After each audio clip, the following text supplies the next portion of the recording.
Dears, 3 question आपके सामने है और तीनों को तीनों साइंस के हैं और टेक्निकल है। अब आपको लर्न भी वैसे ही करना है, ठीक है, लर्न भी वैसे ही करना, ठीक है। चलो, पहला क्वेश्चन क्या है? पहला क्वेश्चन क्या है बेटा? बेटा थोड़ा साइलेंस है ना, ओके। चलिए, आप हमारे पाचन तंत्र में पीएच का महत्व समझाइए। अब पहली बात तो ये कि सर पीएच होता क्या है? पीएच एक साधन है, एक माप पट्टी है जो किसी भी पदार्थ के अंदर कितना अम्ल है, कितना क्षार है और कितना लवण है उसको मापता है, मेजर करता है, ठीक है। अब पीएच मापने के भी साधन अलग अलग आते हैं। एक कागज में भी आता है, एक साधन भी होता है। साधन जो होता है उसको पीएच मीटर कहते हैं और जो माप पट्टी आती है उसको पीएच स्केल कहते हैं, ठीक है। तो आप 2-3 प्रकार से पीएच को माप सकते हैं, ठीक है ना। अगर आपको बाकी में पीएच मापनी हो तो किसी भी स्टेशनरी दुकान पे आप जाओगे तो 5-10 रुपए में पीएच का जो पेपर आता है वो मिल जाएगा आपको, तो इससे भी आप डिफरेंट डिफरेंट कलर से वो माप सकते हैं, ठीक है। चलो, पहला है पाचन तंत्र में। याद रखना कि हमारी जो बॉडी होती है, बॉडी का जो पाचन तंत्र जो स्टार्ट होता है वो होता है अमाशय से। कहां से होता है? अगर हमारी बॉडी में आपको व्यवस्थित बताऊं तो बॉडी का फिगर अगर मैं, ठीक है, याद रखना, जस्ट लाइक हियर, यहां से, ठीक है। एक आपने अगर लटकता हुआ काजू कभी देखा हो, इसको बोलते हैं अमाशय। क्या बोलते हैं? अमाशय। ये ऐसा होता है, ठीक है, इसी को बोलते हैं अमाशय। क्या बोलते हैं इसको? ये आपका अमाशय है। अभी जस्ट बता रहा हूं, आपको जो सारी प्रक्रिया बतानी है वो इसके अंदर ही बतानी है, सारी की सारी, ठीक है। सबसे पहले हम क्या करते हैं बेटा कि खुराक को ग्रहण करते हैं। खुराक ग्रहण करेंगे तो कहां जाएगा? मुंह में। मुंह से कहां जाएगा? इस नली में। इस नली को बोलते हैं अन्न नली। क्या बोलते हैं? अन्न नली होने के बाद, अन्न नली के बाद ये जो ऊपर का जो हिस्सा नहीं, यही अन्न नली है आपकी। अन्न नली इसलिए बोलते हैं कि नॉर्मल है नली और इसको खुराक जा रहा है इसलिए बोलते हैं अन्न। अन्न और नली, इसको बोलते हैं अन्न नली। अब अन्न नली कहां जाता है? इस जो हिस्से में जाता है। अन्न नली के बाद जो दूसरा जो हिस्सा आता है इसको बोलते हैं अमाशय और लोकल लैंग्वेज हम इसको पेट बोलते हैं और इंग्लिश में बोलते हैं स्टमक। क्या बोलते हैं? यही आपका इंग्लिश का स्टमक है और हिंदी में पेट और साइंस की लैंग्वेज में, भाषा में इसको बोलते हैं अमाशय। क्या बोलते हैं? अमाशय, ठीक है ना। जैसे ही खुराक आपको स्टार्टिंग अमाशय से ही करना है, ठीक है, कहीं से नहीं करना है। जैसे ही खुराक अमाशय में प्रवेश करता है वैसे ही अमाशय में एक एसिड होता है जिसको हिंदी में कहते हैं अम्ल।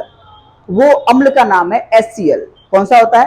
HCl, जिसको हम बोलते हैं साइंटिफिक लैंग्वेज में हाइड्रोक्लोरिक अम्ल, है ना। ध्यान ना, जैसे ही खुराक हमारा इसके अंदर आएगा वैसे ही इसके अंदर पहले से HCl मौजूद होता है, ठीक है। जैसे ही खुराक अमाशय में आया वैसे ही HCl में क्या हो जाएगा? मिल जाएगा, ठीक है। जैसे ही हमने भोजन ग्रहण किया वैसे ही भोजन अमाशय में प्रवेश करता है और अमाशय में पहले से ही HCl यानी हाइड्रोक्लोरिक अम्ल उपस्थित होता है, वह खुराक में मिल जाता है। समझ में नहीं आया? पल्ले पड़ा कि नहीं पड़ रहा है?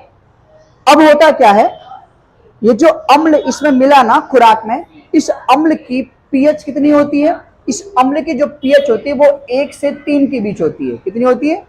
1 से लेकर 3 के बीच। बट स्थिर फिक्स नहीं है कि 1 रहे नहीं, 2 रहे नहीं, 3 रहे नहीं, 1 से 3 के बीच कुछ भी हो सकती है, यानी कि बदलती रहती है।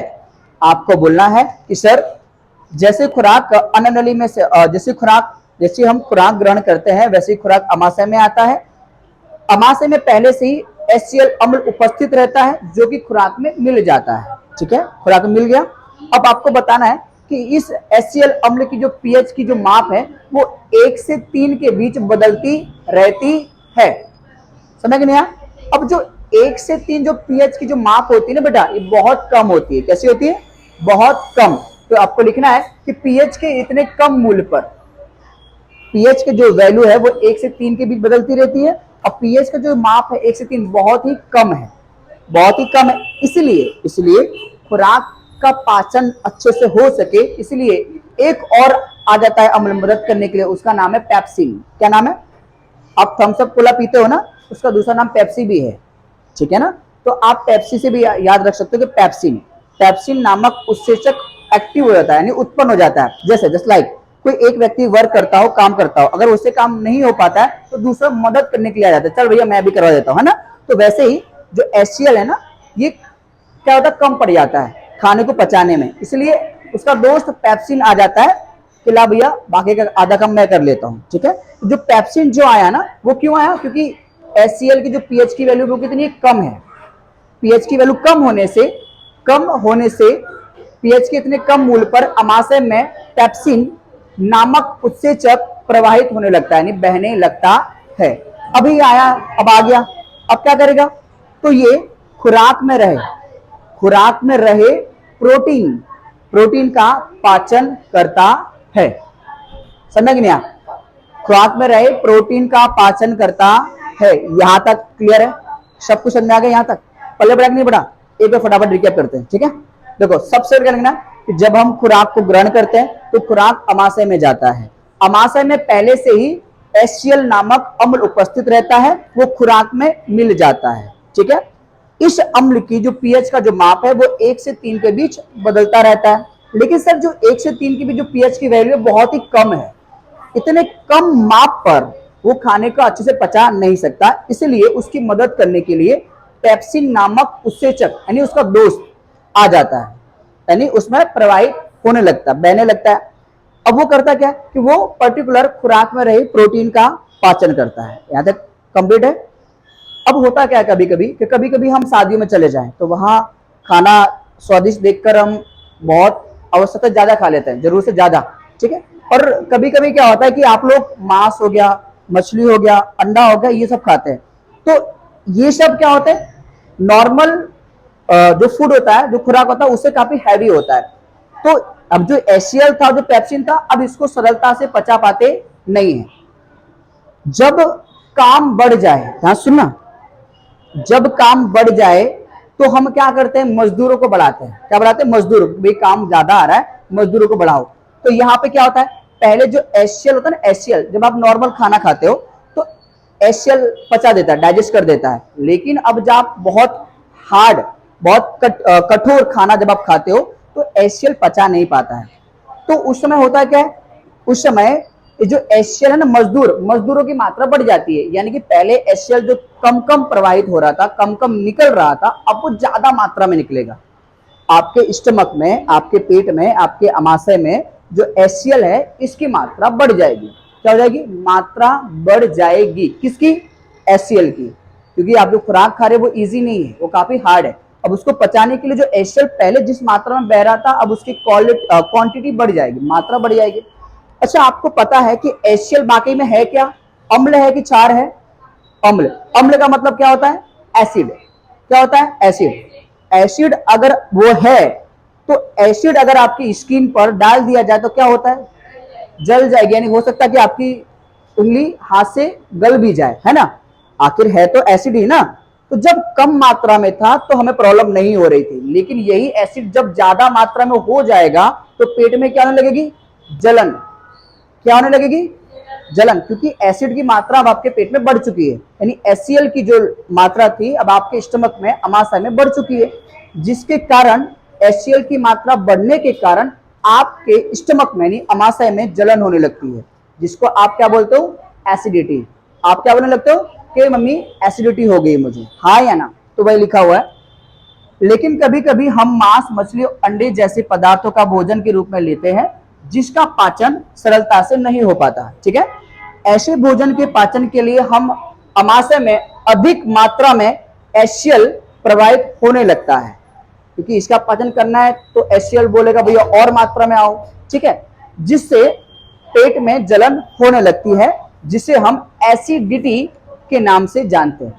हाँ है ना, शुद्ध हिंदी में इसको बोलते हैं उपच, सॉरी माय मिस्टेक, अपच बोलते हैं, अपच। शुद्ध हिंदी में इसको क्या बोलते हैं, अपच। एसिडिटी को शुद्ध हिंदी में अपच कहते हैं, ठीक है, हाँ है ना। अब जब आपको एसिडिटी हो जाती है, अपच जब आपको हो जाती है, तब आप क्या करते हो, या तो सर इनो लेते हो, या फिर खाने का सोडा, या एक बार आता है मैग्नीशिया, मिल्क ऑफ मैग्नीशिया, एक पदार्थ का नाम है, साइंटिफिक नाम है मिल्क ऑफ मैग्नीशिया, ठीक है। और नॉर्मल रूप से आप खाने का सोडा भी ले सकते हो, ठीक है, या फिर आप इनो वगैरह भी ले सकते हो। अच्छा ये है क्या? अब एसिडिटी के उपचार के लिए हम खाने का सोडा ये सब क्षारीय व्यवहार रखते हैं। कैसा व्यवहार रखते हैं? क्षारीय स्वरूप गुणधर्म रखते हैं। आप सभी को पता है कि सर अगर अम्ल को शांत करना है तो आपको क्षार मिलाना पड़ेगा।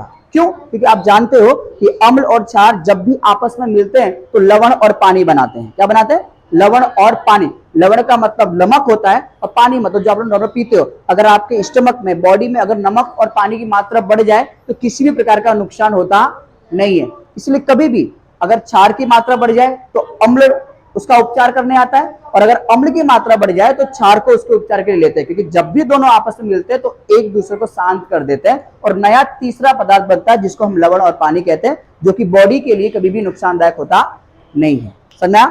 इसलिए जब भी हमारे पेट में जलन मचती है तो उसके उपचार के लिए हम क्षारीय स्वभाव रखने वाला, क्षारीय गुणधर्म रखने वाला खाने का सोडा या मिल्क ऑफ मैग्नीशिया नामक पदार्थ या इनो लेते हैं।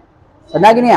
तो बस वही लिखा हुआ कि एसिडिटी के उपचार के लिए क्षारीय पदार्थ के रूप में खाने का सोडा अथवा इनो लिया जाता है, जिसे एंटासिड के नाम से भी जाना जाता है।